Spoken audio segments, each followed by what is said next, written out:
Yesterday was Christmas, and this is my Christmas gift from my wife, who wanted to give me something I really wanted, and it's a really nice Woodpecker auxiliary table for my drill press. Now, this drill press is an old drill press. It was given to me free of charge about 16, 17 years ago by a friend, and I thought, well, I'd use it for a while and then get another one.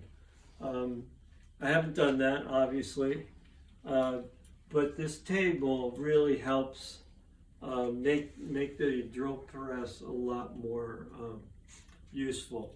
I like the fact that we have hold downs here, and I'm going to probably set up a little tool rack. I try to keep everything that I'm using at a machine nearby, and so I'll have these set up, and they're good for hold downs. I don't have to try to clamp to the table. Look forward to really getting a lot of use out of this, and it's got great stops. So I can set things up and have a lot of repeatability so that I can keep duplicating different hole patterns. So I think this is going to work out really well.